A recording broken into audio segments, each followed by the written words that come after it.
Hello, my name's Glenn Sikorsky, and I'm recording this on May the 11th, 2024. This video is called Revelation 17, the Great Harlot. In the image on the left, we have a harlot or a prostitute dressed in purple and scarlet, which is red. In her hand, her left hand lifted there, is a golden cup, and she's sitting upon a multi-headed, multi-horned beast. Adjacent to her is a picture of the Holy Roman Emperor Maximilian and himself and a number of other Holy Roman emperors fit with what this prophecy is all about.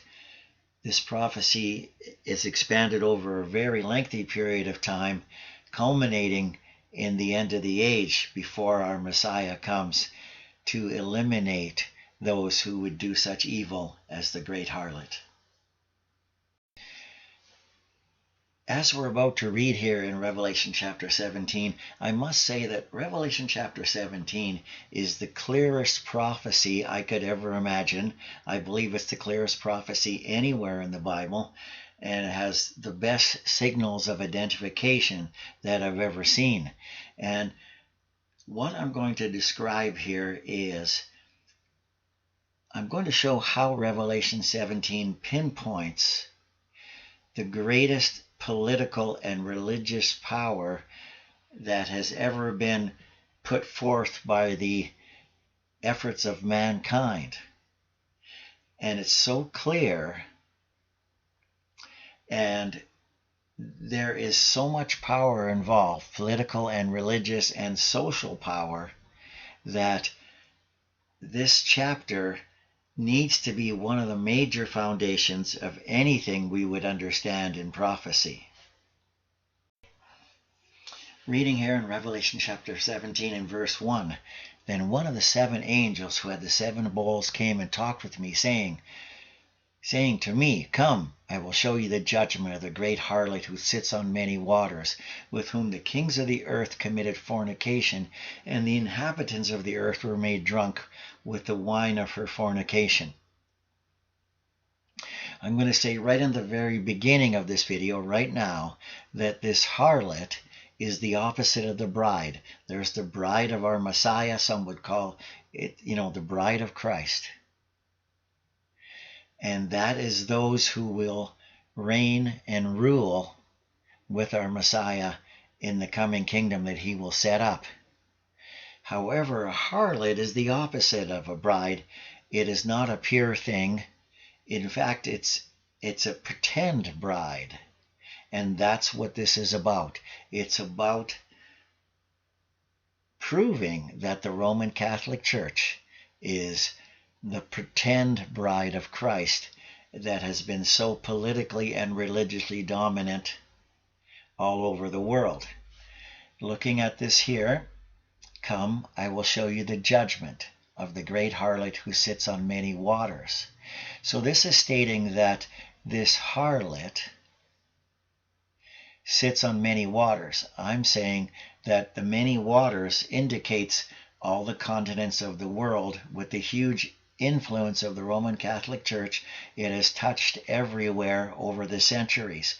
It even became a dominant religious power in the Philippines and in Vietnam at some point. Even it reached out to Asia. And it states here that with this harlot, with whom the kings of the earth committed fornication, and the inhabitants of the earth were made drunk with the wine of her fornication. So the kings of the earth were involved with this harlot, and they committed terrible things. It calls it fornication here. And the inhabitants of the earth were made drunk with the wine of her fornication. What a perfect picture as we take a look at some history here. This image on the screen shows 40 images of different Roman emperors that were called the Holy Roman Emperors over a span of about 1,000 years. They varied as to the country of their origin. perhaps the majority from Germany, other ones were from Italy and France. What happened was, starting with Charlemagne approximately the year 800, the Roman Catholic Church gave favor to the most powerful king in Europe and crowned continual kings for approximately 1,000 years, crowned them as the Holy Roman Emperor. It was a win-win situation. The Roman Catholic Church held religious sway over the people of Europe, and the various kings held political and military sway. So over a very lengthy period of time, there was a union between church and state. Now this picture isn't very clear, but we're just going to touch upon this as I show you another picture. However, it was a powerful union with an ongoing inertia that the Roman Catholic Church held with fear over the peoples of Europe. On the screen here we see an ancient painting of Emperor Charlemagne. He was also called Charles the Great. He was the Holy Roman Emperor from the year 800 to 814. Now, just reading off the internet, just a brief introduction to Charlemagne. It states that he was the oldest son of Pepin the Short, and Charlemagne became king in 768 in Germany following the death of his father. He was initially the co-ruler with his brother Carloman. However, Carloman's sudden death under unexplained circumstances left Charlemagne as the undisputed ruler of the Frankish kingdom, which is what they would have called Germany a long time ago. It states here, Charlemagne continued his father's policy towards the papacy and became its protector, removing the Lombards from power in northern Italy and leading an incursion into Muslim Spain. He also campaigned against the peoples to his east, Christianizing them upon penalty of death, at times leading events such as the massacre of Verdun. And so Charlemagne reached the height of his power in the year 800 when he was crowned emperor by Pope Leo III on Christmas Day at Old St. Peter's Basilica. Interesting, it talks here about that he Christianized peoples upon the penalty of death. My recent readings on these Holy Roman Emperors showed that there was frequent shifts as to who was in the position of Holy Roman Emperor, and the historical records show that it was largely, and I'm just going to read a line here from the same website where this picture comes. It states here that a Holy Roman Emperor was only as strong as his army and alliances made him. So what an unbelievable secular situation where a king has an army and he's crowned by the Pope, who is the most revered man and feared man in all of Europe, and it comes down to how strong his army is to keep him in position. That's why in 1,000 years they had identified 40 of these men who were crowned the Holy Roman Emperors, and there was time gaps in between where there wasn't these Holy Roman Empires. But just think that the union of church and state shaped a very ugly world that required strong armies. It required persecution of people who would not bow down to the Roman Catholic Church. And on this website, there's pictures, the close-up picture of all these different 40 Holy Roman Emperors. I just wanted to include this picture and a brief story on this Holy Roman Emperor. His name was Maximilian, and he was the Holy Roman Emperor from 1493 until 1519. Now that's almost 700 years after Charlemagne was crowned that. So the papacy, 700 years later, is still up to their famous tricks here, and he received the position of being Holy Roman Empire because his father, Frederick III, who was the Holy Roman Empire, had passed away. And so Maximilian, he had jointly held the office with his father for the last 10 years of his father's reign as the Holy Roman Emperor. But then through marriage of his son, Philip the Handsome, that's quite a name, and Maximilian established the Habsburg dynasty in Spain. So it turned out that he became the ruler of the Holy Roman Empire and the Spanish Empire simultaneously. But just a bit of a picture of how long of a period of time. So just imagine if we could fly over Europe in those days, and just imagine that somehow we could be in a hot air balloon and we could picture hundreds of years and just see the struggle between militaries and what the Roman Catholic Church did with literally threading upon death. And we've all heard stories, and I've read some portions of some books that explained. I even read that over this lengthy period of time, this 1,000 years, that some historians believe that the Roman Catholic Church killed 140 million people. The operation was huge. There was all types of loyalties to various lords in various areas around Europe, and the various lords and kings of smaller nations, their allegiance to Rome was pictured by the fact that during around the year 1300, many of these kings in Europe, they wanted to go on pilgrimages all the way to Jerusalem because the religion held so much sway over them. And there was these famous military order called the Knights Templar. They set up a system to enable the lords of Europe to travel all the way from England, Germany, France, all the way to Jerusalem.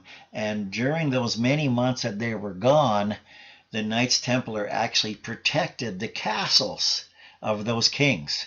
And they all fell under the shifting role of who was the Holy Roman Emperor, but there was always one consistency. It was the papacy and the Roman Catholic Church, and their ways, as we will discuss, were very blasphemous to God, and that's why they're called the Great Harlot, and they swayed Europe for such a long period of time. So back to reading Revelation chapter 17. I'm going to try and not make this too long today, but I just wanted to point out that here, the harlot who sits on many waters worldwide, with whom the kings of the earth committed fornication. They committed the fornication for a very long time, and in modern times, the Roman Catholic Church has had to rely on more covert, more sneaky methods of influencing the governments of the world. And the inhabitants of the earth were made drunk with the wine of her fornication, perhaps that wine even referring to what we're going to read about this cup here. So he carried him away in the spirit. That is, the angel carried away the writer John of the book of Revelation into the wilderness, and I saw the woman sitting on a scarlet beast which was full of names of blasphemy, having 7 heads and 10 horns. And when we read about the scarlet beast with 7 heads and 10 horns in the book of Daniel, it explains that these are successive empires that have the mindset of controlling false religion, culminating in this power, the Roman Catholic Church. The woman was arrayed in purple and scarlet and adorned with precious gold, with gold and precious stones and pearls, having in her hand a golden cup full of abominations and the filthiness of her fornication. And on her forehead was written, Mystery Babylon the Great, the mother of harlots and of the abominations of the earth. So the woman was arrayed in purple and scarlet. This great religious system, the Roman Catholic Church, dressed in purple and scarlet. I went on Google Images. You hit the word images on Google and it gives you just pictures. And I typed in Roman Catholic cardinals for pictures. I wanted pictures of cardinals. On the screen here we see a picture of cardinals. And they are dressed in purple and red, scarlet. The people in the white are the choirs. This exists to even this day. Purple and scarlet is by far the dominant color of the Roman Catholic Church. Again, we're looking here at a picture of various leaders in the Roman Catholic Church. These ones all happen to be dressed in purple. When I Googled the Roman Catholic cardinals, it never showed any pictures of any of them dressed in green or yellow or blue. Always purple and scarlet. Again, we see here purple and scarlet. Gold is a common color as well, but then again, the Vatican is full of gold. There's gold everywhere, and perhaps they have more gold than any organization on earth. And here we've got one of their fearless leaders with a golden cup that is lifted.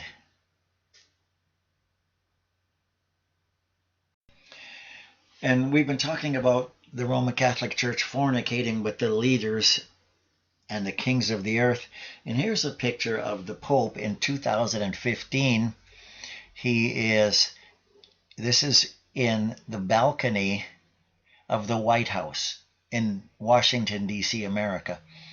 And notice that the two gentlemen on the edges here, a purple and a scarlet or a red beanie, they're both overlooking this obelisk. This is the adoring people in Washington. And this Pope here Pope Francis, he had just visited with the U.S. Congress because he holds tremendous sway with the U.S. Congress. So let's think. All the way back to Charlemagne and further back with Constantine, here we are 1700 years later, and you can be certain that the Pope had some very deep and secret things to discuss with the leaders of America on this visit, his men with the purple and scarlet on their little beanies here. I've seen various people that were teaching on Revelation 17, and they would say things like that this harlot actually is a Muslim creature, and in this golden cup that she holds is oil, because the Arab states have all these riches from oil. And these types of teachings are not supported. If you're going to connect the dots, you better have a lot of dots to connect. And I've seen so many poor teachings that don't tell us any truth there. They're off the mark. And as we continue reading here, we'll continue connecting more dots. So on this harlot's forehead was written, Mystery Babylon the Great, the mother of harlots and the abominations of the earth. And when you do a longer study on this, there's a couple of very good books written on this about the symbols of Babylon and how they were carried forth into the Roman Catholic Church. And for example, the way that the nuns dress, and in that black, and the reason why they used to dress in black in ancient religious symbols long before the Roman Catholic Church came into existence was because it was these women's jobs to tender, to look after the various religious fires that they held in their temples. And if they wore black, then the smoke from them tending these fires was more concealed by wearing black. And the Pope's hat, his tall hat, it's sometimes called the fish hat, has its origins in ancient religion. And that is the case with so many different things. The worship of the woman, Mary, superseding the worship of Christ, often is simply a carryover of ancient women goddesses that came out of the Roman and Greek and even Egyptian mythologies, and they manifested different names like Astarte and Ashtaroth, and we can see how it just carried on. It was a mindset. It was a mindset that mankind could solve their own problems, or it was a mindset that mankind could control their masses. So this woman, a great harlot, adorned with gold, the great riches of the and precious stones of the Roman Catholic Church. And it said here, I saw the woman drunk with the blood of the saints and the blood of the martyrs of Jesus. And when I saw her, I marveled with great amazement. So we know that from history, that this church was drunk with the blood of the saints because there was many true believers that would not bow down, and they fell to the sword, and they fell to the burning at the stake. And so John the writer said, when I saw her, I marveled with great amazement. Just imagine the vantage point, Revelation being written around AD 90, and John was looking at this huge system, not clearly seeing it, but he had all the right points to help us to find this system, and he marveled because he could recognize what this union of church and state and military and fear, it is so all-encompassing. Continuing on, verse 7, the angel said to me, why do you marvel? I will tell you the mystery of the woman and the beast that carries her, which has 7 heads and 10 horns. Okay, now, this is a complicated piece. I'm not going to get into this today. This is mostly about the identification of this harlot being the Roman Catholic Church. It does state here that the beast that you saw, the beast that the woman was riding, was and not and will ascend out of the bottomless pit and go to perdition. And those who dwell on the earth will marvel, whose names are not written in the book of life from the foundation of the world, when they see the beast that was and is not and yet is. So a beast, as described, it explains in Daniel chapter 7 that a beast is an empire. So the woman rides an empire. In this case, it has 7 heads and 10 horns because it was a long-standing, messy empire. Messy meaning there was power struggles, there was kings that got defeated, kings that arose. But nonetheless, the woman was continually riding this beast and has been doing so now for over 1,700 years, because the religious system rides the beast so that the religious system has secret political power. And that's why it maintains until the end of the age, until what is going on now. Now, continuing here in verse 9, it states, here is the mind which has wisdom. The 7 heads are 7 mountains on which the woman sits. Okay, so it's saying, let's get some wisdom here. The 7 heads, which are on the beast, they are 7 mountains on which the woman sits. Just for a reminder, I just scrolled back here to verse 7. The mystery of the woman, of the beast that carries her, which has 7 heads and 10 horns. These heads talking about, a shuffle of government, a shuffle over the centuries, and same thing with the horns could apply to that. They also could apply mostly to 10 different governments over which the Roman Catholic Church holds sway at the end of the age where we now live in. Okay, back to this. The 7 heads on this beast are 7 mountains on which this woman sits. So it's giving us the location on earth where this woman is centered. Let's take a look. This is just a picture of a tourism brochure. Could be a book. It says here the 7 hills of Rome. And it just has a basic picture of Rome in the background.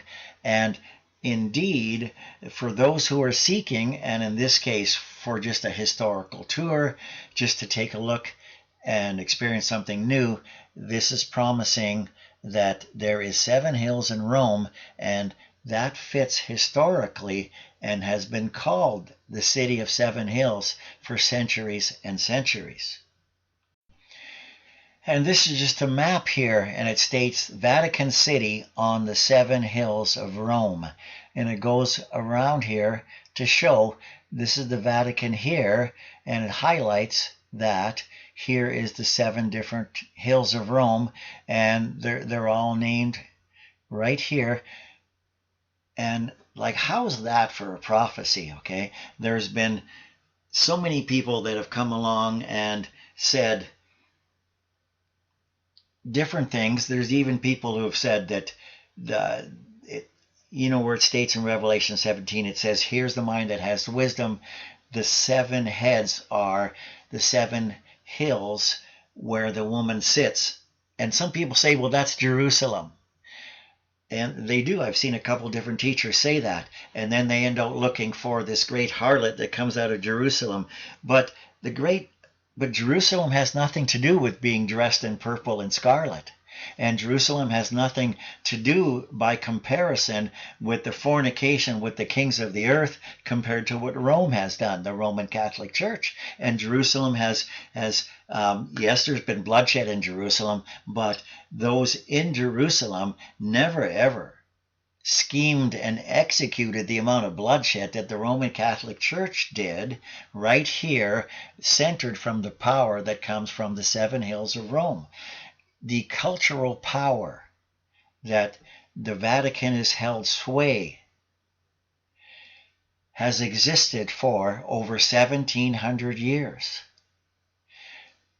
All the other arguments about what the 7 hills of Rome is or the Golden Cup are so shallow, they're not connecting the dots. So let's continue connecting the dots. I just decided to jump back here to Revelation 17 and verse 2. It says, the kings of the earth committed fornication with this system. I'm saying it's the Roman Catholic Church. And the inhabitants of the earth were made drunk with the wine of her fornication. So the inhabitants of the earth were made drunk. Can anyone say that the inhabitants of the earth were made drunk by Arab kings? Can they say that the inhabitants of the earth were made drunk because Jerusalem is a city of 7 hills? The answer is no comparison. If you have ever been a Roman Catholic or know someone who's been a Roman Catholic, right, and you view being a Roman Catholic from the inside, you are told and brainwashed to thinking that the Roman Catholic Church, with all its splendor all over the world, thousands of churches and more real estate than any other organization in the world, you then believe that it is the one and only universal church, and you do not hesitate to bow down to this whole power. Even people that live in Africa, very, very common. Many millions of people were converted to Roman Catholicism in Africa, and of course totally dominant in Central America and in South America. And the inhabitants of the earth were made drunk with the lies, the wine of her fornication, the lies of what she had to say, the harlot. Continuing on here in verse 12 of Revelation 17, the 10 horns which you saw, again, those 10 horns are on the beast that the harlot is riding. They are 10 kings who have received no kingdom as yet, but they receive authority for 1 hour as kings with the beast, with the government that the Roman Catholic Church rides. So 1 hour is a very short time by Scripture. And so this appears to be referring to the end of the age, and our heavenly creator decided to describe this as 10 kings that receive authority for a little while, and they are of one mind. And we've already read a lot today about the kings of Europe and how they aligned with the Roman Catholic Church. So this is, again, no surprise.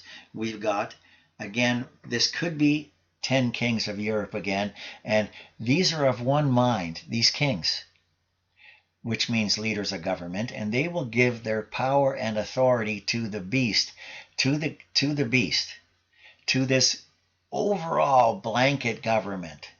And look how ugly it becomes.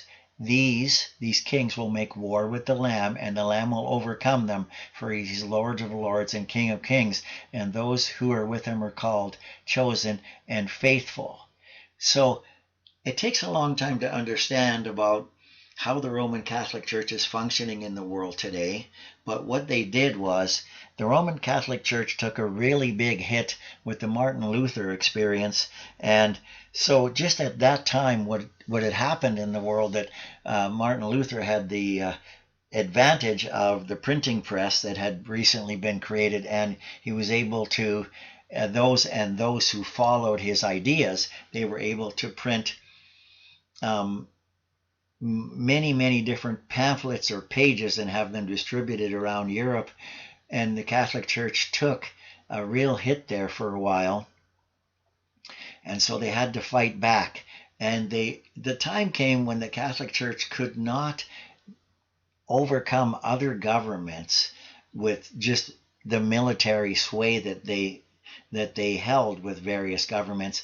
They decided to do it covertly, to secretly do it. So what happened was, in the 1700s, the Masons were a growing organization, and 150 years before then, the Jesuits had become those who signed an oath to do anything to reduce the power of the Protestants and to give the Roman Catholic Church its secret glory again. So what actually happened, and it takes time to do your homework here, but the Jesuits secretly put puppet strings on the Masons, and thousands and thousands of Masonic men have been working for the Vatican through the guidance of the Jesuits. And it's all connected to the Illuminati, but the Vatican's at the top, and they've been covertly controlling governments.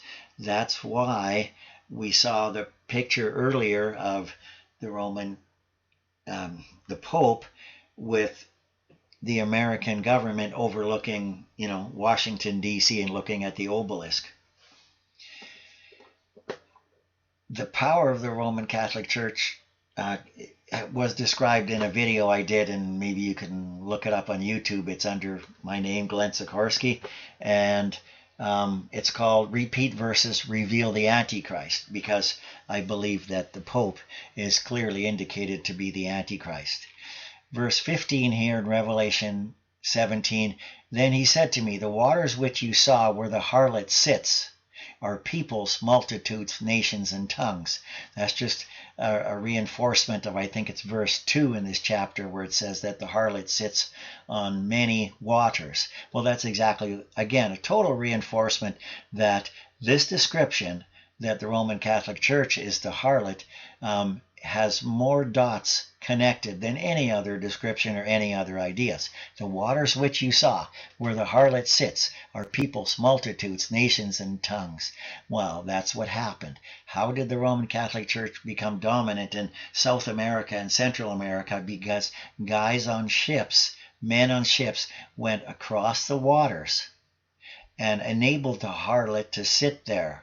And these people, multitudes, nations, and tongues of people all over the world, Africa, like I say, Europe, North America, South America. And the 10 horns which you saw on the beast, these will hate the harlot. So in the end result, these governments are going to hate the harlot, the Roman Catholic Church. They're not going to buy it. Somehow they're going to see a big problem there.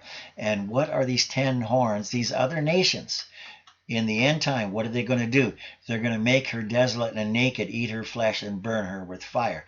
So they're going to do the will of God. Oh yeah, look at this. I forgot. Verse 17. For God has put it into their hearts to fulfill his purpose, to be of one mind, and to give their kingdom to the beast until the words of God are fulfilled. So God has had them. He gave them a purpose to hate the harlot, and that the kingdom of the beast would be dominant until the words of God are fulfilled, which they will be as we continue reading in Revelation 18, 19, and 20. It's really heavy stuff, but my main purpose today was to do what it says right here in verse 18. And the woman, the harlot, the false religious system that God despises, and the woman whom you saw, is the great city which reigns over the kings of the earth. It needs to be understood. It's not the Muslims that rule over the kings of the earth. It is the Roman Catholic Church. And we can see that with this present Pope. He's going around and accepting other religions. His doctrine has become where he makes statements that there are many ways to God. It's easy to Google this. You can see what he's saying. And he is even accepting the LGBT community, and he's meeting with the kings of the earth. He's even he's having peace parties with the Muslims, and even having peace parties with religious leaders in Jerusalem today. And the woman whom you saw, that great harlot, is the great city, the city of seven hills, Rome, which reigns over the kings of the earth. The number of dots that we have connected here is great reason to be thankful for this clear prophecy. What a blessing this prophecy is.